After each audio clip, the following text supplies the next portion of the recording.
Request और जल्दी please पूरी कीजिएगा इंशाल्लाह जी, इंशाल्लाह। और अपना बहुत ज्यादा ख्याल रखिएगा। अल्लाह में आपको जिंदगी, तंदुरुस्ती, सेहत अता फरमाए। आमीन। बहुत शुक्रिया, अपना ख्याल रखिएगा। कोरमे की फरमाइश, चले जी, कई दफ़ा बन चुका है, लेकिन क्या करें, आपकी रिक्वेस्ट है तो रद्द नहीं होगी। हाँ, ये ज़रूर होगा कि थोड़ी सी डिले हो जाए, क्योंकि बहुत दफ़ा बन चुका है कौरमा। चलें जनाब, यहाँ पे अब जब कोकोनट मिल्क हम शामिल कर देंगे इस चिकन में, तो अब इसको थोड़ा सा पकाएंगे। चूल्हे की लो को थोड़ा सा स्ट्रॉन्ग हमने किया था जब हमने प्याज वाला इसमें शामिल किया था, जो मसाला प्याज और सूखी लाल मिर्च को हमने पीसा था। अब यहाँ पे अच्छा, यहाँ एक चीज़ है, फिश सॉस। थाई फूड में ही ख़ास जायका है फिश सॉस। अगर आप चाहें, पसंद है तो ठीक है, और नहीं तो आप इसको हटा भी सकते हैं, क्योंकि बाज़ सॉस ऐसे हैं जो हमारे पाकिस्तानी ज़बान को अच्छे नहीं लगते। लेकिन मैं ऑथेंटिक थाई की बात कर रहा हूँ, तो उसमें ये चीज़, क्योंकि मुझे नहीं पता मुझे देखने वाले कौन कौन हैं, ये ना हो कि मैं फिश सॉस ना डालूँ और थाई फूड के हवाले से बात करूँ, और जो थाई कुकिंग करते हैं या जानते हैं तो वो चीज़ को ऑथेंटिक ना कहें, बल्कि वो कहें कि जी ये तो जाकिर भाई गलत काम सिखा रहे हैं। तो सिर्फ उनके लिए यहाँ पे फिश सॉस लगभग 1 टेबल स्पून के बराबर शामिल मैं कर रहा हूँ। फिश सॉस थोड़ा सा स्ट्रॉन्ग होता है, बहुत तेज़ खुशबू वाला होता है, ये शामिल करेंगे। और इसके साथ लेमन स्किन है जनाब, उसको कद्दूकश कर लें बारीक। तो तकरीबन लगभग 1/4 चाय की चमची से आधी चाय की चमची तक हमने शामिल करना है। 1 चाय की चमची लाल वाली चीनी, लाल शुगर भी कहते हैं, रेड शुगर, ब्राउन शुगर भी कहते हैं, गुड़ वाली चीनी भी कहते हैं, कच्ची चीनी भी कहते हैं, मुख्तलिफ नाम हैं इसके। लाल चीनी 1 चाय की चमची, और 1 चाय की चमची कुटी हुई काली मिर्च, 1 टेबल स्पून भर के खोपरा पाउडर। वो खोपरा पाउडर जो हम पान सुपारी वगैरह में ड्राई जो मिलता है मार्केट में बहुत आसानी से, वो 1 टेबल स्पून के बराबर वो शामिल करेंगे। अब बारी है इसमें जायके के हिसाब से नमक शामिल करने की। थाई फूड में और चाइनीज़ में नमक का बहुत एहतियात से इस्तेमाल किया जाता है।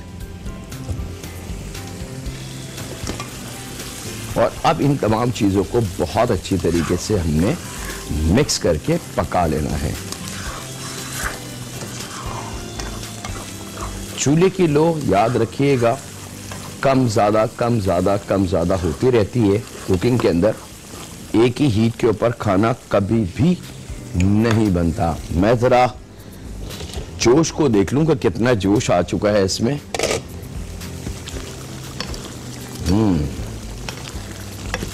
खुशबू तो इस वक्त मज़ेदार सी आ चुकी है इसमें। अब इसको थोड़ा सा फिनिशिंग की तरफ लेके आ जाते हैं। चम्मच की मदद से ज़रा सा आप इसको करेंगे तो टमाटर जो छोटे पीस हैं वो घुलना शुरू हो जाएंगे, और सिर्फ गोश्त के गलने तक आपने मेहनत करनी है इस पे।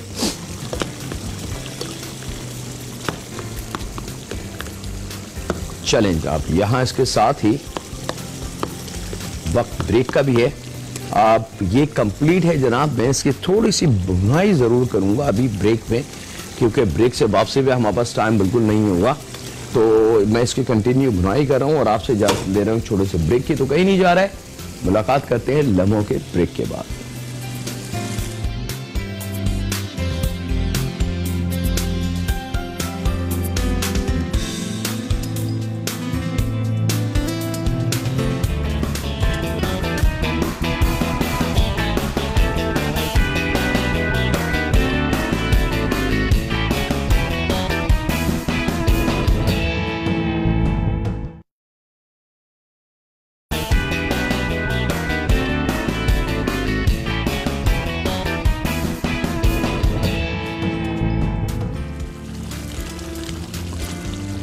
वेलकम बैक जनाब। ब्रेक से वापस आ चुके हैं।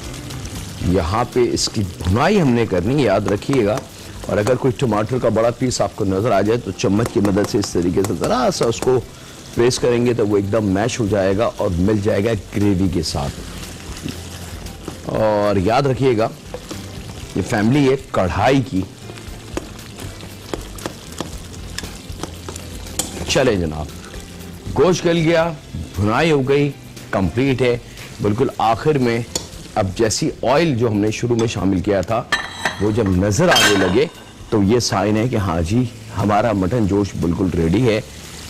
ऑयल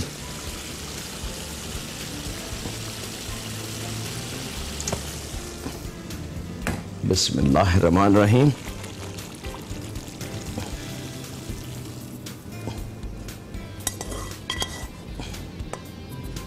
और आखिर में ऑन टॉप थोड़ा सा गरम मसाला। बे लीफ आप इस स्टेज पे हटा सकते हैं जब सर्विंग का वक्त हो, कि वो बे लीफ का जो काम था वो हमने हासिल कर लिया। बेसिकली उसकी खुशबू थी वो हमने हासिल कर ली, तो अब आप बे लीफ को रिमूव कर सकते हैं। और अब थोड़ा सा गरम मसाला ऊपर से आपने इस तरीके से इसको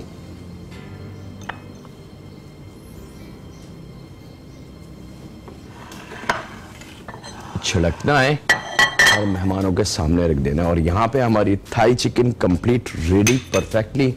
सॉस जब गाढ़ा हो जाए, भुनाई के साथ साथ जो सॉस था लिक्विडी वो बिल्कुल गाढ़ा होना शुरू हो जाएगा। जब वो गाढ़ा हो जाए कंप्लीटली तो फिर आपने इसको भी डिश आउट कर लेना है। इसकी सर्विंग उबले हुए राइस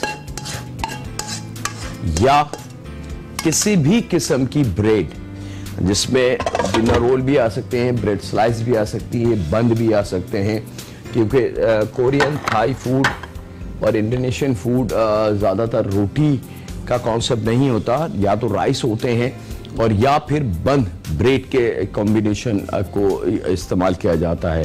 तो दोनों सफ़र आज के मज़ेदार आपके लिए हाजिर हैं। और मेरे ख्याल से वक्त मेरे पास हो चुका है आपसे इजाज़त लेने का। अपना अपने घर वालों का, दोस्तों का, बुजुर्गों का, बच्चों का और बेटियों का बहुत ज़्यादा ख्याल रखें और दुआ करें उस खालिक दो जहां से, उस मालिक दो जहां से। और ना जाने कौन कौन से जहां हैं मेरे रब के बनाए हुए, जिसका हमें पता ही नहीं है। अगर हम मिसाल करें इसी दुनिया में, तो हम इंसान तो जानते हैं कि हर नस्ल का, हर कलर का अल्लाह ताला ने इंसान को बना दिया है, लेकिन क्या हमें यह पता है कि समंदर की तह में क्या चीज़ है और समंदर में कितनी मखलूक है और क्या क्या वहाँ मौजूद है, और मेरा रब उनको ग़िज़ा किस तरीके से पहुँचाता है। ये रब के करिश्मे हैं और ये रब के वसीले हैं कि कब किसको कहाँ रोज़ी अदा करे, कब किसको कहाँ रिक्स अदा करे। तो दुआ हम सब ने मिलकर ये करनी कि ऐ रब हमें हलाल रोज़ी अता फरमा और अपने रहम और करम के साए में हमें रख, क्योंकि हम गुनाहगार हैं और गुनाहों की धूप में चल चल के हम इतने काले और बदशक्ल हो चुके हैं कि ऐ रब हमें डर लगता है अब अपने आप से। ऐ रब हमारे दिल से वो डर निकाल दे, वो खौफ निकाल दे कि तू हमें बख्शेगा नहीं। ऐ रब हमें बख्श दे, हमें एटलीस्ट हमें अपनी मोहब्बत, करम और इनायत का कोई साया हमें दे दे, ताकि गुनाहों की दलदल और गुनाहों की धूप से हम बच सकें। ऐ रब रहम फरमा हम पे, हमारे माँ बाप पे, हमारे बच्चों पे, ख़ास तौर पे हमारी बेटियों पे और बेटों पे। अल्लाह हाफ़िज़। के बाद